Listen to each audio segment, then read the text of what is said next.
What comes to mind when someone says Vikings? Yes, the name that sends shivers down the spine. Powerful genetics, elite warriors, and great conquerors. They not only established a single settlement, but also a lot of countries, including Russia, Greenland, and France.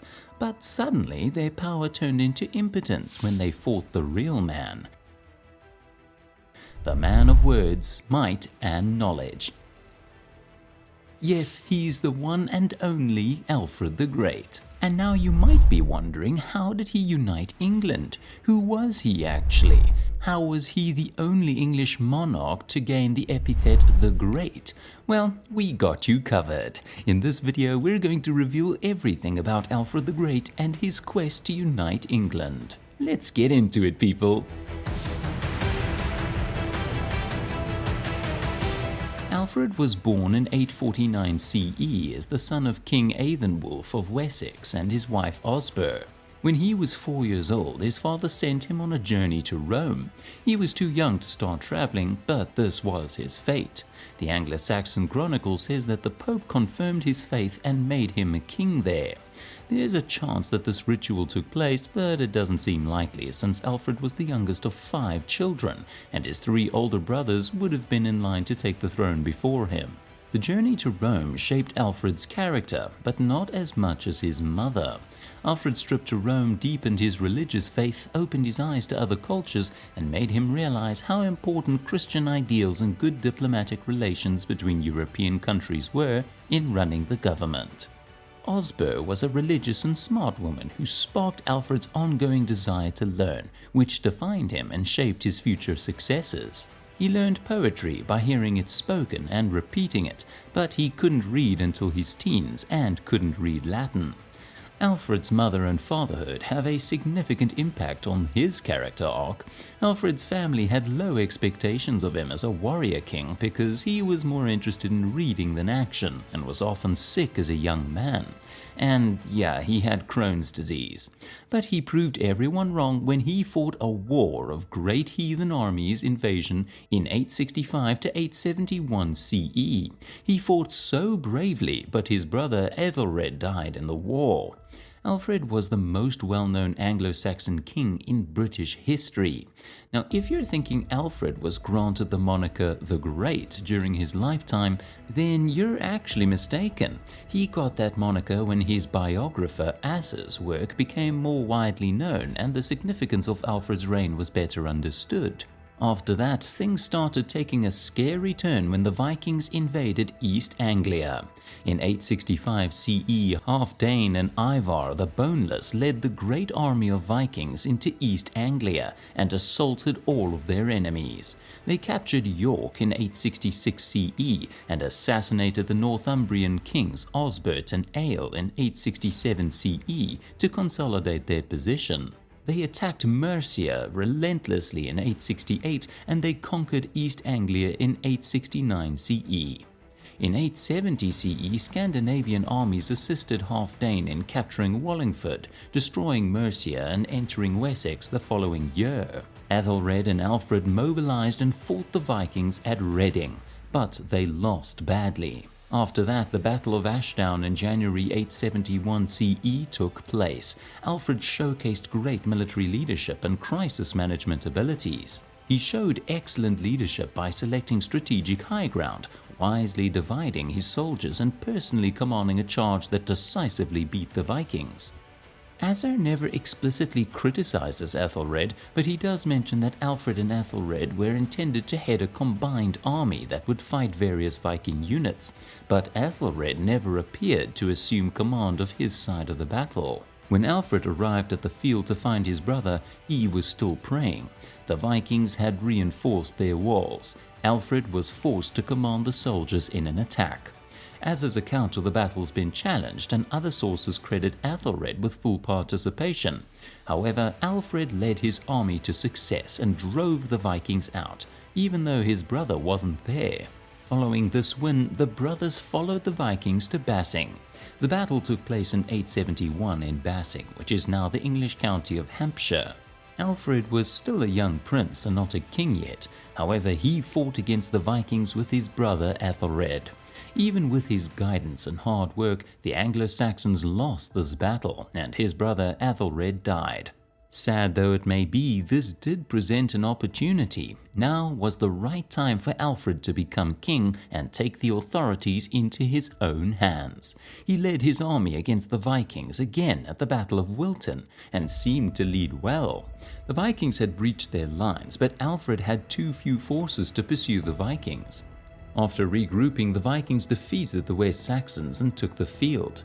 Alfred now had to pay the Viking captains a lot to leave Wessex. The problem was the shortage of troops. Alfred had to constantly gather troops to protect his empire for years. The Vikings finally formed their kingdom in 875 CE. In 876 CE, Alfred delivered Guthrum hostages, and the Vikings promised to leave Wessex alone. However, it was a trap. The Vikings violated the treaty, murdered the prisoners, invaded and wintered in Exeter for unknown reasons. Alfred rallied his troops and halted the Viking fleet in Devon. They forced them to escape to Mercia. Then, in 877 CE, the Vikings returned to the frontiers and seized Chippenham in early 878 CE. The Christmas attack on Chippenham caught Alfred off guard, as he was in the area celebrating. Alfred escaped to exile with his family and a few men while the Vikings massacred the majority of the inhabitants. When Alfred was in hiding from the Vikings, he was not scared at all. Instead, he was preparing for a big crackdown, and it results in the Battle of Edington. A significant battle took place in 878 CE at Edington. Guthrum led Viking troops and Alfred the Great engaged in it. Alfred needed to win to protect Wessex, restore Christian rule, and keep the area stable. Alfred was in exile for less than 3 months. He was plotting an offensive network of loyal spies and chieftains. By March, Asa had declared victory in a guerrilla battle against the Danes. By May 878 CE, Alfred had gathered enough warriors to battle the Vikings.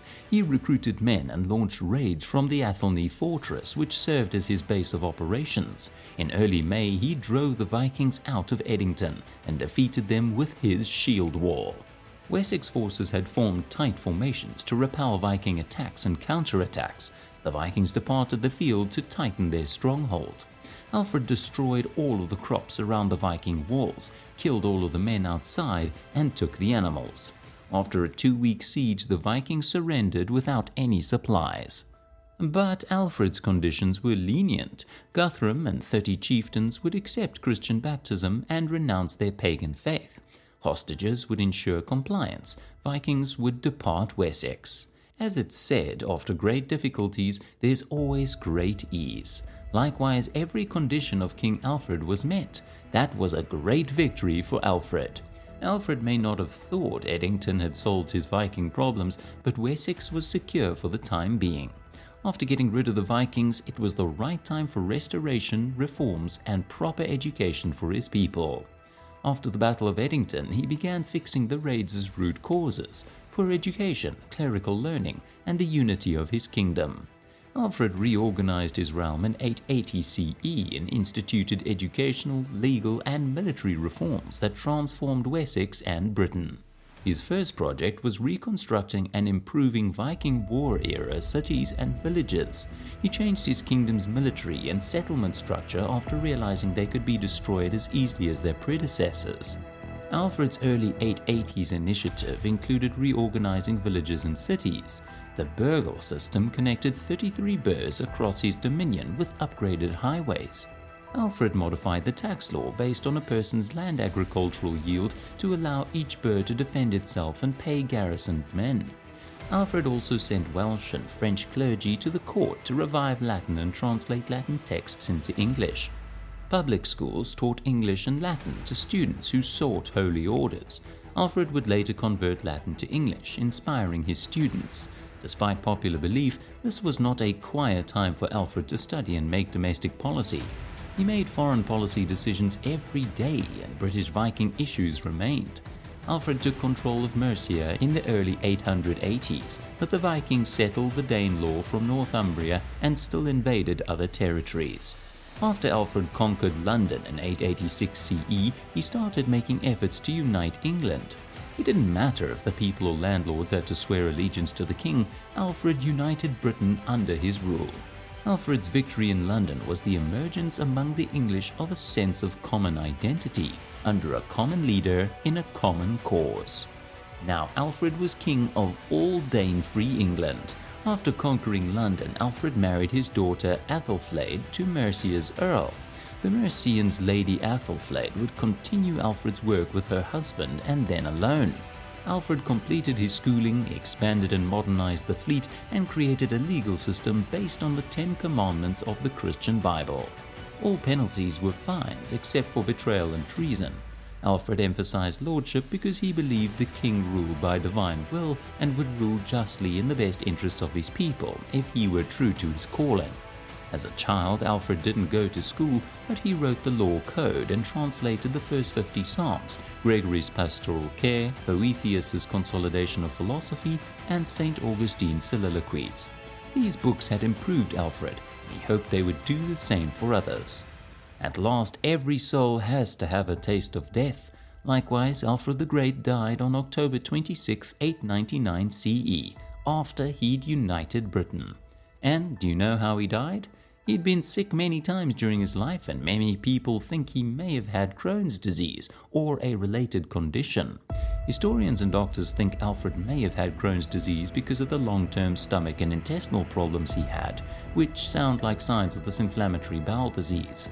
His royal home in Winchester was where he died, and he was first buried in the Old Minster in Winchester. In the 18th century CE, Alfred was known as a noble king. During the Victorian period of 1837 to 1901, he was seen as the founder of the British Empire, the father of the British Navy, and England's best leader. No doubt, his efforts to unite England were truly phenomenal. During the Viking Age, Alfred led England through new military ideas, changes to the law, and training programs that emphasized being strong and flexible in tough situations. From his early schooling to the important Battle of Edington, Alfred's life shows how important it is to be ready, to plan ahead, and to promote cultural and educational progress for the benefit of the whole country. What are your thoughts on this? Let us know in the comments below. Until next time, see you then.